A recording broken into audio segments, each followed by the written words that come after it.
Right. Thanks.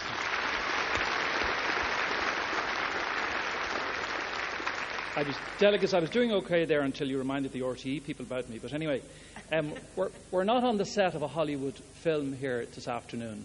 The Day After Tomorrow was an entertaining movie, but last week's evidence of global warming actually means that the day after tomorrow has arrived. So what legacy are we going to leave to future generations? Will we follow Dick Roach, the Mr. Magoo of Irish politics, and mortgage the problem to our children? Or will we face up to the greatest challenge, and it's no exaggeration to describe it as such, the greatest challenge the world has ever faced, its very survival? Ireland is almost 100% dependent on imports for our energy needs.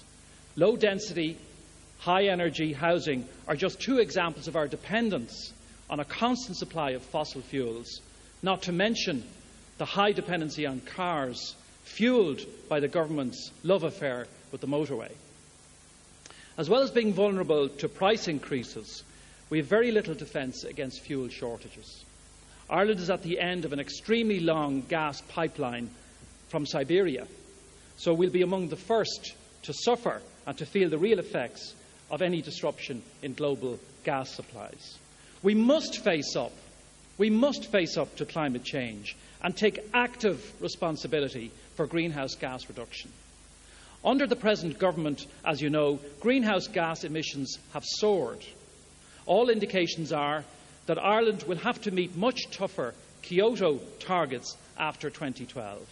Failure to meet our first target, our very first target, has already cost the taxpayer €270 million, and the final bill is likely to be very much higher than that.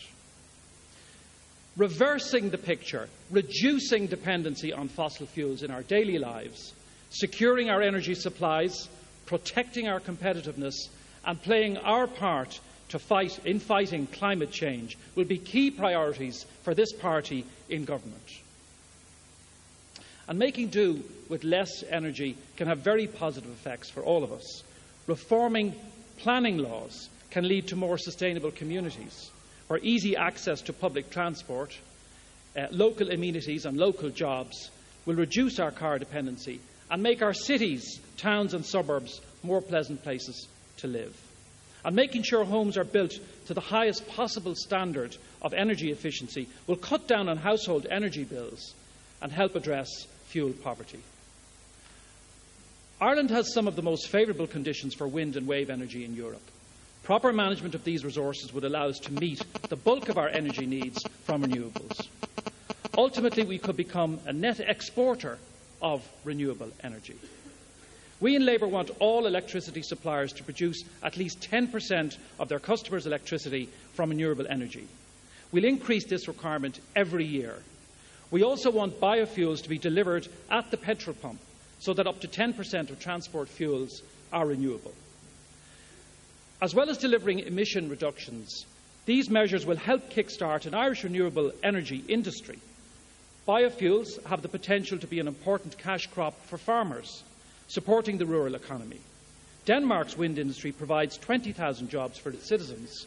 With the right investment, we can do the same. Unlike the government party's delegates, we in Labour are not hidebound to the vested interests in the construction industry, the car manufacturers or the multinational oil industry. As Al Gore said in Madrid this week, we have everything we need to deliver change on this issue, with the possible exception of political will. But political will, he said, is a renewable resource. We in Labour have that political will. The people of Ireland are demanding leadership on this issue. That is what the Labour Party will deliver. And delegates, given our history and our values, there is no party better placed to do so. Thank you very much.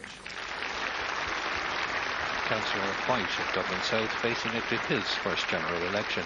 Now, Eamon Gilmore.